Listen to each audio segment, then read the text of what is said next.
Di alam ko ng araw po mga kabaybalik po sa Pinilang Aldea. Gabi po.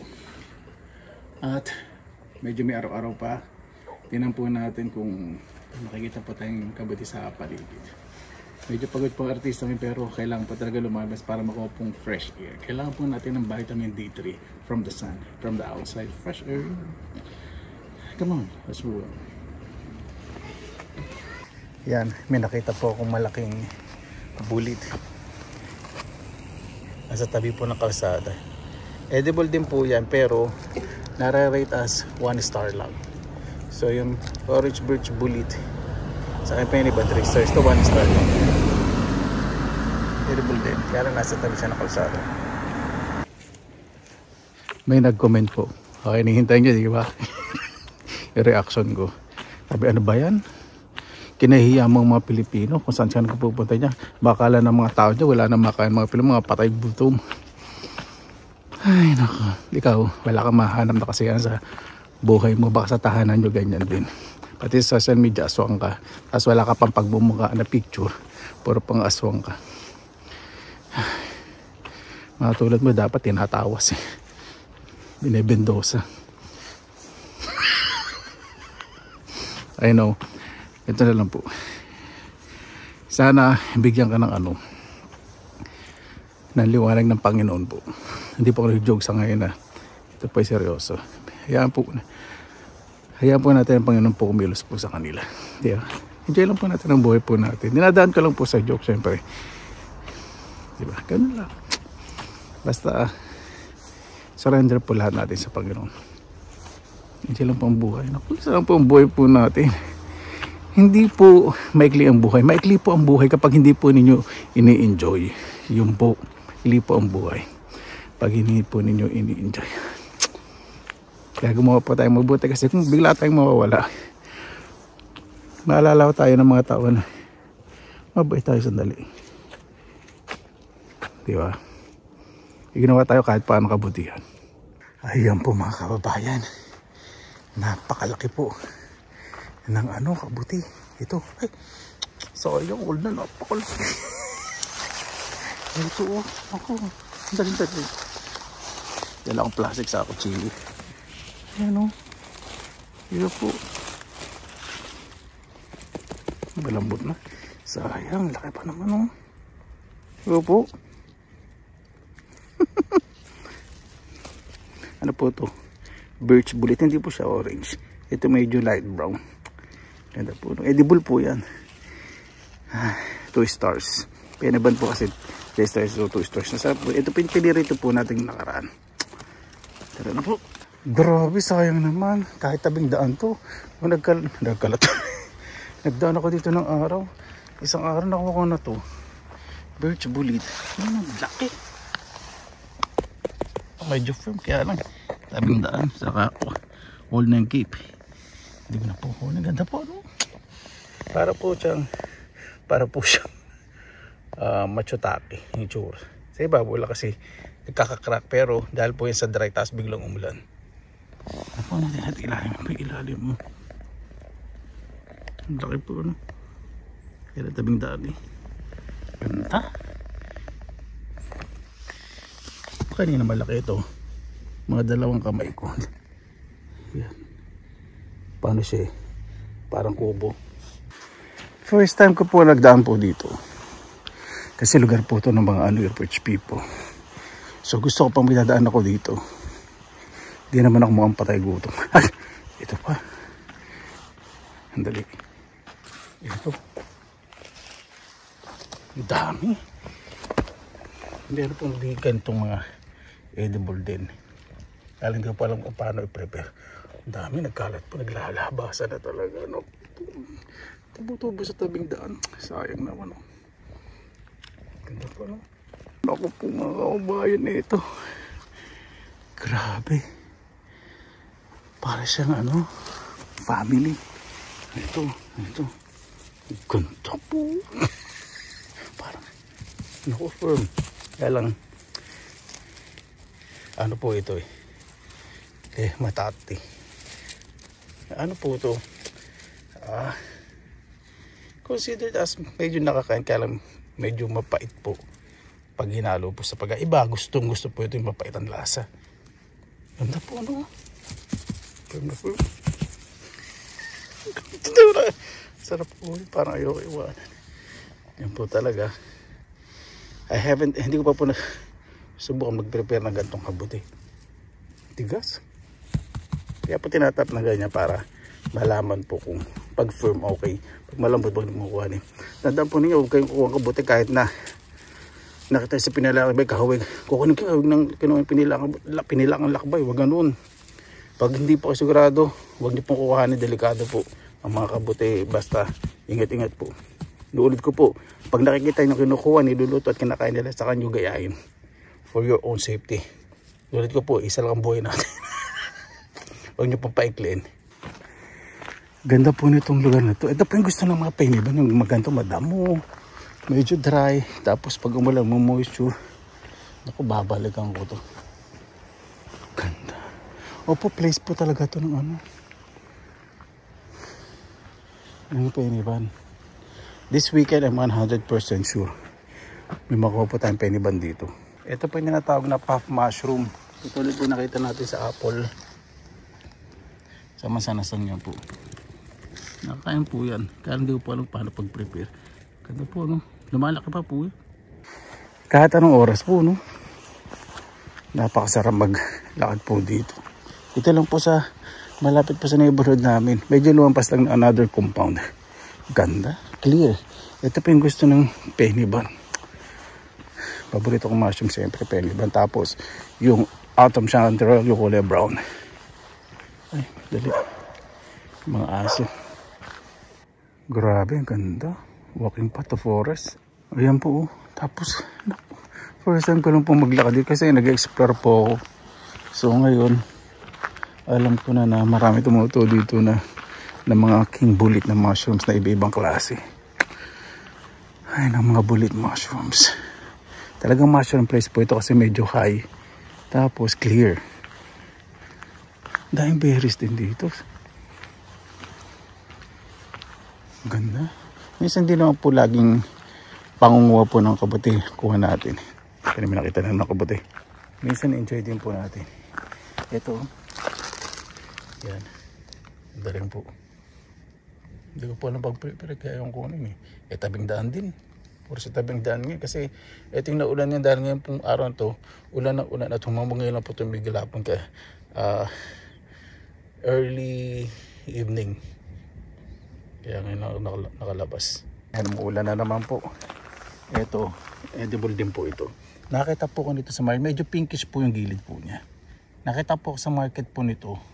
Binibenta kaya na madali siyang malagas-lagas. Medyo brittle siya. Delicate. Marami po naglalakad sa likod ko kaya tinatakpan ko po ng payo. Ayoko pong makita sa video. Kasi na-intimidate po sila eh. Yun. Siyempre, iba lang pong edible talaga kahit di ko po alam ang pangalan. Yeah. Ano lang po yun. Basta pagkain minsan, pag binatitikim sa atin, pag kinakain namin, nakikita nyo naman kinakainin nyo. Pero pag hindi, di ba? Alam ba, iba yung mga ibang pagkain na mga damo-damo lang sa Pilipinas, tapos ibang lahi kinakain. Huwag nyo po masyadong itatry. Huwag. Kasi may iba po yung sistema ng katawan po natin kasi sila nasanay dun. Diba? Sa akin pag-prepare, tignan po natin. Huwag po tayong magbaka sakali.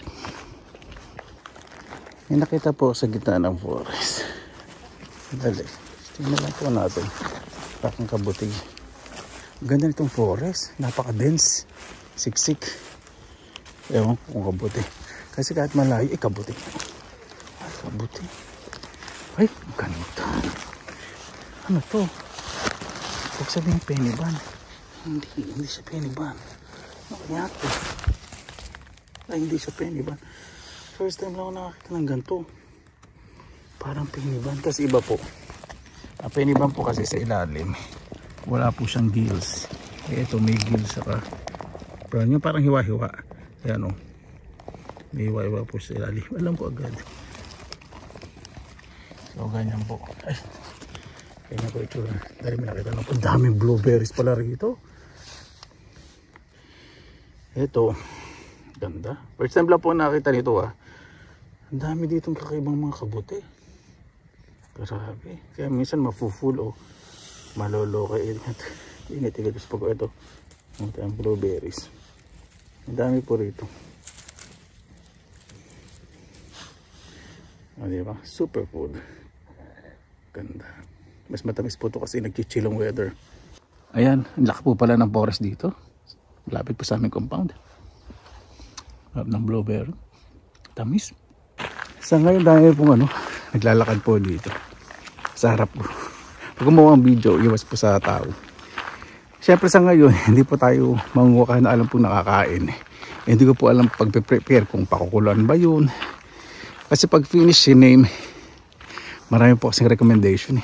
Ayoko pong mag-risk o maglakas ng loob. Basta, inisip ko po lagi safety. Siyempre, kayo po sinusubaybayan po niya yung pangunang kabuti. Yung pagluluto, nakaraan, ginawa ko po, diba, pinirito ko. Dahil kung nakikita kabuti. So, isa enjoy po tayo. Pakikita ko po yung lugar. Kung may na-discover ako. So, excited na rin po kayo, di ba? So, magsusunod na araw na may na-discover po kung forest. Kaya gabi na po kasi. Kaya hirap po gabi na po dito. Past 7 na pala. Mahirap tungkap sa kagubatan pag madilim.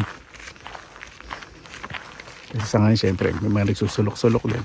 Hindi naman natin pwede istorbo para madagdagan naman ang populasyon ng Finland. Ito po yung na-discover ko. Ito po, talagang forest. Malaking forest. Walang walang mga bahay. So, maraming makakuha mga berries. Lapit lang pala, hindi na ako nagpapakali para kumuha ng mga berries. Pero siguradong maraming nakuha dito. Ang laki. Laking kagubatan. Ayan. Ito. Sa dating tinitirang hindi po common to. Ito, konti pa po yan. Pero pag tumubo yan sa gilid ng tuod o nabubulok mo ng mga puno sa driftwood, ako, dami po nila. Pag edible din po yan. Yung mga Thai ko pong makaibigan, pero ako hindi ko po alam kung paano pag-prepare. Di ba, napakaganda po. Mga kababayan, ito 100% good for fungi, porcino, and pennyman. Excited na po sa susunod na araw. Sobrang excited po ito. Na-discover ko po ito. Ay, nako. Andali. Ano yun? Kabuti ba yun? O dahon? Kahit malayo, mga dahon na tuyo lang. Kasi parang may namumuno, parang kabuti. Grabe po mga kababayan sa tabi ng daan. Ito edible po ito. Ito pinipreserve po ito. Pag pinick up po ninyo, may dagta. Pero hindi pa po yan nagtatabas dyan. Nakakatawa kasi meron po ditong white na pop. Masarap po. Itong white na tingnan na parang puti po ng itlog pag niluto. Tapos ito, naman po yung mga light brown, yung mga bilog-bilog. Napakasarap na kaya tabi ng daan. Sa kami nakita ko mga apak-apak. Baka may mga aso Ngayon lang pa nagtubuan yan ng umulan. Baka hapon lang. Diba? Gaganda. Dami. Na po, pero ayoko ba umaya May dami ng aso. O ihi. Sayang po, no? Ay. Kasi napapadalawang isip po, pero ayoko. O pong mag-risk. Alam po ninyo, pag tungkotong po kabati sa daan, napakabisag po. Ito, medyo old na po. Ano po ito? Birch bullet. Malaki po, no? Tingnan natin ilagay. Ayun, no? Medyo maganda ang ilaw dito. Yung maliwanag pa. Super old na. Yan, medyo maganda po ang ilaw dito. Ito, medyo kapamilya po siya ng slippery jack. Kaya lang, ito po isang klase. Edible din po yan. Kaya lang old na ngayon Hindi pa po kalakihan yan dahil umaraw na mainit tapos yan nag-uulan. So, pag naulanan, ganyan pong mangyayari. Mushroom siyempre gusto may moisture saka chill ang weather po. Dito po sa Finland yung mga kabuti nila. Sunset po yata mag-alas 10 ng gabi. Opo pag autumn ganyan. Tapos na kasi summer Pero pag summer wala pong walang gabi, puro umaga lang. Ito bago discover ko rin po. Medyo clear naman dito, medyo bushy. Kaya lang medyo swampy. Ibig sabihin yung moisture medyo mamasa-masa. Yung gubat. So siguro meron ditong mga cranberry. Sa mga nagko-comment po, yung lingonberry. Sabi, cranberry yan kuya, tanga-tanga mo. Mas tanga ka, abnormal ka pala eh. Tagal ko na nakatala dito, alam ko ang cranberry sa lingonberry. Cranberry, tumutubo yun sa mga swamp. Sa mga masamas ng lugar. Lingonberry sa mga dry, yung pinakita ko. Kaya talagang mag-explain sa mga masyadong nagmamarunong. Hindi tayo manunalo doon. Kaya na lang natin sila sa katangahan nila. Pinahiya nila sarili nila. Huwag naman sana sila isama ang pamilya nila. Anak nila kapag nakikipagtalong maling-mali sila. Naku po, walang matutunan ng mga anak nila sa kanila sa makatangahan nila. Kaya maging magpapakambaba tayo pag hindi natin alam, di ba? Amin natin mali tayo. Kaya sa magmarunong tayo na magmarunong, hindi tayo matututo. Garer. Ito mga kabayans, gusto ko ma-surprise ako ano itong tumutubo sa gilid. Sabi ko sa sibling peniban. Ito po isang uri ng bulit. Yan. Birch bulit din pala. Hindi siya orange. Tap natin. Medyo old na. Old na. Ganda po. Ano kaya nasa tabing kahit na firm hindi ko kuhanin. Kasi may mga pinagdaanan ng bakas ng aso. Dito po sa left side ako, napakaganda po ng mga bahay. Pero ayoko pong videohan. Talagang bahay ng mga mayaman. Up and down. Big yard. Talagang glass wall. Nagyayabang pa yung mga buweble sa loob. Tero lang. Nasarap pong tignan. Walang bakod. It means one thing. Safe. Diba? Paano ba natin magiging safe ng kuya? May tao pa ba diyang nakatira dyan? Sino ba mga tanga titira dyan sa guban na yan? Mas tanga ka. Mas gusto ko sa nila talaga dito. Isolated sila sa mga chismosa. Wala sa tulad mo. Aswang ka. Kaya gusto nilang pinipiling manahimik kahit sa panahon ngayon. Mga nagtitrending yung mga simpleng buhay. Kasi ayaw nilang maggulong mga tao na maluluwag ngalangalat at naglalabasan ng mga gilagid sa kakadaldal, kakachismis, kakatalak. Another discovered big forest. Napaka-dense. Ibig sabihin napakarami pong puno. Maraming pine trees. So there's a possibility in this forest we could find some bulit. So may posibilidad po talaga na may mga peniban po sa forest ito kasi maraming pine trees. Saka clear po yung ground. Pero hindi ko alam kung may moisture. Pero ang pine tree po kasi mostly, hindi po ganyan magiging kataba kapag hindi po fertile yung ground. Pero pag may moisture, payat po yung pine tree. Pero yung matataba, ibig sabihin, maganda po yung ground ng forest. Diba? Mukhang may nangunguha din dito. Oo, may daanan. Nakikita ko medyo clear dun sa ground. Minsan nga mabisita to. So this is one of our prospective foraging places. Now it's noted. Uy, ang galing mo. Para represent ka lang sa corporate meeting. I know. I got you. One note. Ganyan po dito. O, di ba? Kahit nasa gubat sa daanan, may ilaw, gumagana. O, di ba? Yan po yung gubat. Sobrang hitik sa mga puno. Tapos may ilaw sa mga daanan. O, di ba? Pagmamalasakit. Etong right side, yung ground niya, medyo dry. Pero itong left side, swampy. Maraming moisture. Wow. This is quite a big thing for me.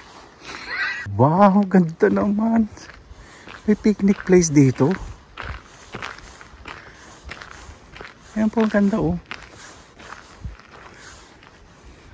Pwede kong magbukbang dito ah. Ganda. Ganda oh. Ayan po oh. Ganda. Pwede na naglakad-lakad sa ganitong lugar. Grabe po ano. Parang natatain na ako. Mapo-emoji nga mo. Nilakad pa tayo. Napakatahimik, napakaganda, napakalinis ng lugar. Mga klase po dito sa dito na po sa sa bandang likod po ng neighborhood po namin. Sa bandang kabilang likod. Ibang likod niyo dapat isa lang, di ba? Oh, kamagulo. Paano po? Maraming salamat po sa inyong oras na inilaan sa Pinilagang Lakbay. Alagaan po natin ang ating kapaligiran dahil diyan po nanggagaling lahat po ng ating pangangailangan. Basta lagi po tayong positive vibes, good vibes. God bless at palagi magandang araw. Laban lang.